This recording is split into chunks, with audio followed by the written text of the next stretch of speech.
Hello Dragon Wisps, welcome to today's video. Today I'm going to be doing chapter 19 of Twilight. As you can see, we're getting pretty close to the end, so a lot's going to happen based off of absolutely nothing. Anyway, before I begin, as always, I'd like to remind you to like the video, subscribe to the channel if you haven't yet to become a Dragon Wisp. And if you would like to support the channel more directly, you can do so at the Patreon and shop links in the description below. And also the Discord link is going to be in the description as well. So, without further ado, sit back, relax, and enjoy chapter 19 of Twilight. Chapter 19, Goodbyes. Charlie was waiting up for me. All the house lights were on. My mind was blank as I tried to think of a way to make him let me go. This wasn't going to be pleasant. Edward pulled up slowly, staying well back from my truck. All three of them were acutely alert, ramrod straight in their seats, listening to every sound of the wood, looking through every shadow, catching every scent, searching for something out of place. The engine cut off, and I sat motionless as they continued to listen. "He's not here," Edward said tensely. "Let's go." Emmett reached over to help me get out of the harness. "Don't worry, Bella," he said in a low but cheerful voice. "We'll take care of things here quickly." I felt moisture filling up my eyes as I looked at Emmett. I barely knew him, and yet, somehow, not knowing when I would see him again after tonight was anguishing. I knew this was just a faint taste of the goodbyes I would have to survive in the next hour, and the thought made the tears begin to spill. "Alice, Emmett," Edward's voice was a command. They slithered soundlessly into the darkness, instantly disappearing. Edward opened my door and took my hand, then drew me into the protecting enclosure of his arm. He walked me swiftly toward the house, eyes always roving through the night. 15 minutes, he warned under his breath. "I can do this," I sniffled. My tears had given me an inspiration. I stopped on the porch and took hold of his face in my hands. I looked fiercely into his eyes. "I love you," I said in a low, intense voice. "I will always love you, no matter what happens now." "Nothing is going to happen to you, Bella," he said just as fiercely. "Just follow the plan, okay? Keep Charlie safe for me. He's not going to like me very much after this, and I want to have the chance to apologize later." "Get inside, Bella. We have to hurry." His voice was urgent. "One more thing," I whispered passionately. "Don't listen to another word I say tonight." He was leaning in, and so all I had to do was stretch up on my toes to kiss his surprised frozen lips with as much force as I was capable of. Then I turned and kicked the door open. "Go away, Edward," I yelled at him, running inside and slamming the door shut in his still shocked face. "Bella?" Charlie had been hovering in the living room, and he was already on his feet. "Leave me alone," I screamed at him through my tears, which were flowing relentlessly now. I ran up the stairs to my room, throwing the door shut and locking it. I ran to my bed, flinging myself on the floor to retrieve my duffel bag. I reached swiftly between the mattress and box spring to grab the knotted old sock that contained my secret cash hoard. Charlie was pounding on my door. "Bella, are you okay? What's going on?" His voice was frightened. "I'm going home," I shouted, my voice breaking in the perfect spot. "Did he hurt you?" His tone edged toward anger. "No," I shrieked a few octaves higher. I turned to my dresser, and Edward was already there, silently yanking out armfuls of random clothes, which he proceeded to throw to me. "Did he break up with you?" Charlie was perplexed. "No!" I yelled, slightly more breathless as I shoved everything into the bag. Edward threw another drawer's contents at me. The bag was pretty much full now. "What happened, Bella?" Charlie shouted through the door, pounding again. "I broke up with him," I shouted back, jerking on the zipper of my bag. Edward's capable hands pushed mine away and zipped it smoothly. He put the strap carefully over my arm. "I'll be in the truck. Go," he whispered and pushed me toward the door. He vanished out the window. I unlocked the door and pushed past Charlie roughly, struggling with my heavy bag as I ran down the stairs. "What happened?" he yelled. He was right behind me. "I thought you liked him." He caught my elbow in the kitchen. Though he was still bewildered, his grip was firm. He spun me around to look at him. and I could see in his face that he had no intention of letting me leave. I could think of only one way to escape, and it involved hurting him so much that I hated myself for even considering it. But I had no time, and I had to keep him safe. I glared up at my father, fresh tears in my eyes for what I was about to do. I do like him. That's the problem. I can't do this anymore. I can't put down any more roots here. I don't want to end up trapped in this stupid, boring town like Mom. I'm not going to make the same dumb mistake she did. I hate it, and I can't stay here another minute. His hand dropped from my arm like I'd electrocuted him. I turned away from his shocked, wounded face and headed for the door. Bella, you can't leave now. It's night time, he whispered behind me. I didn't turn around. I'll sleep in the truck if I get tired. Just wait another week, he pled, still shell-shocked. Renee will be back by then. This completely derailed me. What? Edward...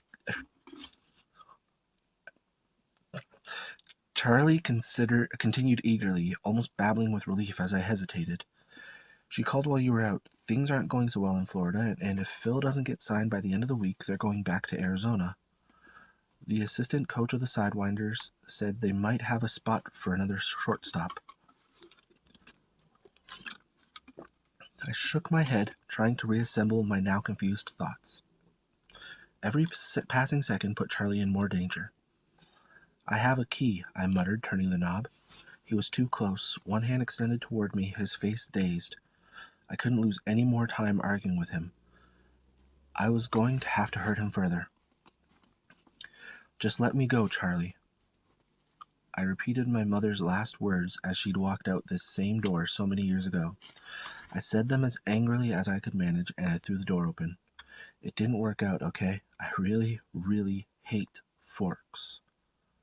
My cruel words did their job. Charlie stayed frozen on the doorstep, stunned while I ran into the night. I was hideously frightened of the empty yard. I ran wildly for the truck, visualizing a dark shadow behind me. I threw my bag in the bed and wrenched the door open. The key was waiting in the ignition. I'll call you tomorrow, I yelled, wishing more than anything that I could explain everything to him right then, knowing I would never be able to. I gunned the engine and peeled out. Edward reached for my hand. Pull over, he said as the house and Charlie disappeared behind us. I can drive, I said, through the tears pouring down my cheeks. His long hands unexpectedly gripped my waist, and his foot pushed mine off the gas pedal. He pulled me across his lap, wrenching my hands free of the wheel, and suddenly he was in the driver's seat. The truck didn't swerve an inch. You wouldn't be able to find the house, he explained. Lights flared suddenly behind us. I stared out the back window, eyes wide with horror. It's just Alice, he reassured me. He took my hand again. My mind was filled with the image of Charlie in the doorway. The tracker? He heard the end of your performance, Edward said grimly. Charlie? I asked in dread. The tracker followed us. He's running behind us now. My body went cold. Can we outrun him? No, but he sped up as he spoke. The truck's engine whined in protest. My plan suddenly didn't feel so brilliant anymore. I was staring back at Alice's headlights when the truck shuddered and a dark shadow sprung up outside the window. My blood-curdling scream lasted a fraction of a second before Edward's hand clamped down on my mouth. It's Emmett. He released my mouth and wound his arm around my waist. It's okay, Bella. You're going to be safe. We raced through the quiet town toward the North Highway. I didn't realize you were still so bored with small-town life, he said conversationally, and I knew he was trying to distract me. It seemed like you were adjusting fairly well, especially recently. Maybe I was just flattering myself that I was making life more interesting for you. I wasn't being nice, I confessed, ignoring his attempt at diversion, looking down at my knees. That was the same thing my mom said when she left him. You could say I was hitting below the belt. Don't worry. He'll forgive you. He smiled a little, though it didn't touch his eyes. I stared at him desperately, and he saw the naked panic in my eyes. Bella, it's going to be all right. But it won't be all right when I'm not with you, I whispered. We'll be together again in a few days, he said, tightening his arm around me. Don't forget that this was your idea. It was the best idea. Of course it was mine. His answering smile was bleak and disappeared immediately. Why did this happen? I asked, my voice catching. Why me? He stared blackly at the road ahead. It's my fault. I was a fool to expose you like that. The rage in his voice was directed internally. That's not what I meant, I insisted. I was there. Big deal. It didn't bother the other two. Why did this James decide to kill me? There are people all over the place. Why me? He hesitated, thinking before he answered. I got a good look at his mind tonight, he began in a low voice. I'm not sure if there's anything I could have done to avoid this once he saw you. It is partially your fault. His voice was wry. If you didn't smell so appallingly luscious, he might not have bothered. But when I defended you, well, that made it a lot worse. He's not used to being thwarted, no matter how insignificant the object. He thinks of himself as a hunter and nothing else. His existence is consumed with tracking, and a challenge is all he asks of life. Suddenly, we've presented him with a beautiful challenge. A large clan of strong fighters all bent on protecting the one vulnerable element. You wouldn't believe how euphoric he is now. It's his favorite game, and we've just made it his most exciting game ever. His voice was full of disgust. He paused a moment. But if I had stood by, he would have killed you right then, he said with hopeless frustration. I thought I didn't smell the same to the others as I do to you, I said hesitantly. You don't, but that doesn't mean that you aren't still a temptation to every one of them. If you had appealed to the tracker, or any of them, the same way you appealed to me, it would have meant a fight right there. I shuddered. I don't think I have any choice but to kill him now, he muttered. Carlyle won't like it. I could hear the tires cross the bridge, though I couldn't see the river in the dark. I knew we were getting close. I had to ask him now. How can you kill a vampire? He glanced at me with unreadable eyes, and his voice was suddenly harsh. The only way to be sure is to tear him to shreds and then burn the pieces. And the other two will fight with him? The woman will. I'm not sure about Laurent. They don't have a very strong bond. He's only with them for convenience. He was embarrassed by James in the meadow. By James and the woman. They'll try to kill you? I asked, my voice raw. Bella, don't you dare waste time worrying about me. Your only concern is keeping yourself safe and, please, trying not to be reckless. Is he still following? Yes, he won't attack the house, though. Not tonight. He turned off into the invisible drive, with Alice following behind. We drove right up to the house. The lights inside were bright, but they did little to alleviate the blackness of the encroaching forest. Emmett had my door open before the truck was stopped. He pulled me out of the seat, tucked me like a football into his vast chest, and ran me through the door. We burst into a large white room, Edward and Alice at our sides. All of them were there. They were already on their feet at the sound of our approach. Laurent stood in their midst. I could hear low growls rumble deep in Emmett's throat as he set me down next to Edward. He's tracking us, Edward announced, glaring balefully at Laurent. Laurent's face was unhappy. I was afraid of that. Alice danced to Jasper's side and whispered in his ear. Her lips quivered with the speed of her silent speech. They flew up the stairs together. Rosalie watched them and then moved quickly to Emmett's side. Her beautiful eyes were intense, and, when they flickered unwillingly to my face, furious. What will he do? Carlyle asked Laurent in chilling tones. I'm sorry, he answered. I was afraid when your boy there defended her that it would set him off.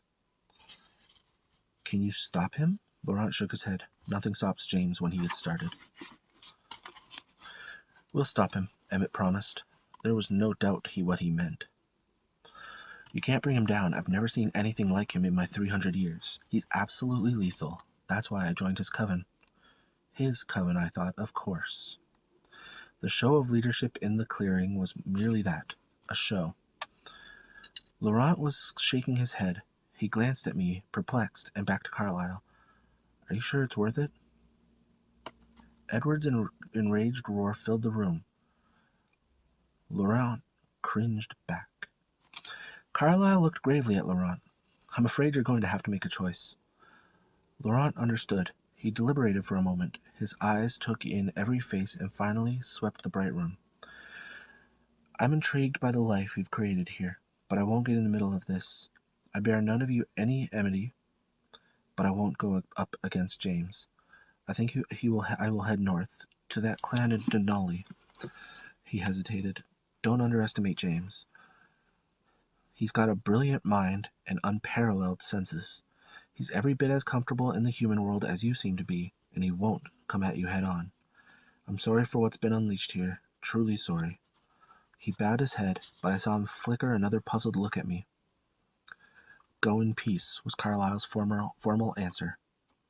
Laurent took another long look around himself, and then he hurried out the door. The silence lasted less than a second. How close? Carlyle looked to Edward. Esme was already moving. Her hand touched an inconspicuous keypad on the wall, and with a groan, huge metal shutters began sealing up the glass wall. I gaped. About 3 miles out past the river, he's circling around to meet up with the female. What's the plan? We'll head him off, and then Jasper and Alice will run her south. And then, Edward's tone was deadly, as soon as Bella is clear, we hunt him. I guess there's no other choice, Carlyle agreed, his face grim. Edward turned to Rosalie. Get her upstairs and trade clothes, Edward commanded. She stared back at him with livid disbelief. Why should I? She hissed. What is she to me except a menace, a danger you've chosen to inflict on all of us? I flinched back from the venom in her voice. Rose, Emmett murmured, putting one hand on her shoulder. She shook it off. But I was watching Edward carefully, knowing his temper, worried about his reaction. He surprised me. He looked away from Rosalie as if she hadn't spoken, as if she didn't exist. Esme? He asked calmly. Of course, Esme murmured. Esme was at my side in half a heartbeat, swinging me up easily into her arms and dashing up the stairs before I could gasp in shock.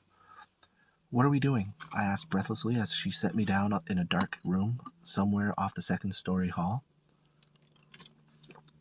Trying to confuse the smell. It won't work for long, but it might help get you out.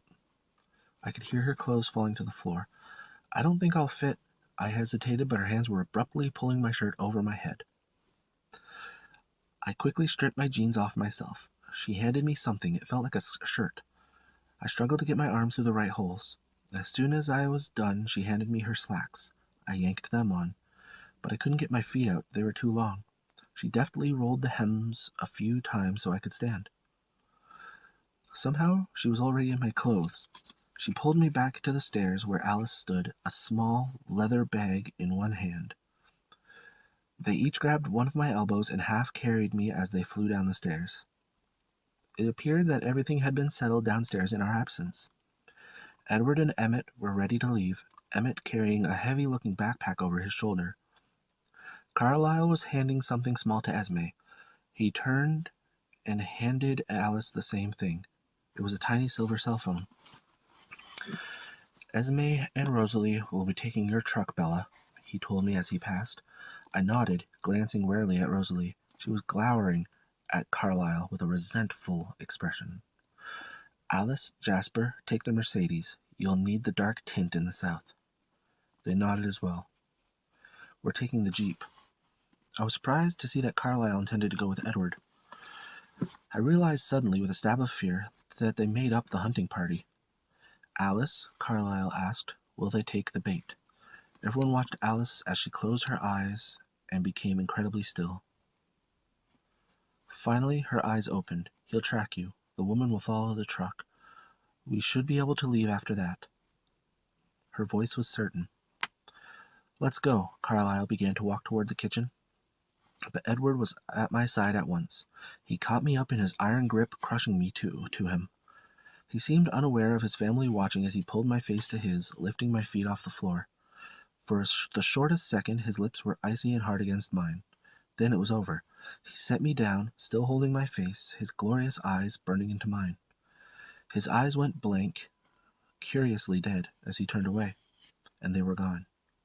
We stood there, the others looking away from me as the tears streaked noiselessly down my face. The silent moment dragged on, and then Esme's phone vibrated in her hand. It flashed to her ear. Now, she said. Rosalie stalked out the front door without another glance in my direction, but Esme touched my cheek as she passed. Be safe. Her whisper lingered behind them as they slipped out the door. I heard my truck start thunderously and then faded away. Jasper and Alice waited. Alice's phone seemed to be at her ear before it buzzed. Edward says the woman is on Esme's trail. I'll get the car. She vanished into the shadows the way Edward had gone. Jasper and I looked at each other. He stood across the length of the entryway from me, being careful. You're wrong, you know, he said quietly. What? I gasped. I can feel what you're feeling now, and you are worth it. I'm not, I mumbled. If anything happens to them, it will be for nothing. You're wrong, he repeated, smiling kindly at me. I heard nothing, but then Alice stepped through the front door, and came toward me with her arms held out. May I? She asked. You're the first one to ask permission, I smiled wryly. She lifted me in her slender arms as easily as Emmett had, shielding me protectively, and then we flew out the door, leaving the lights bright behind us. Thank you for joining me for Chapter 19 of Twilight. It was a bit of a short chapter, so, you know, which is good because I really put this together last minute. So, anyway, don't forget to comment in the comment section below any other videos you'd like to see. Any comments you have on this chapter, I suppose. And, yeah. The book is almost over. I think there's like 5 chapters left, which, if my plans go correctly, will be done relatively soon because I plan to increase my output so that I can put up more videos for you guys. So,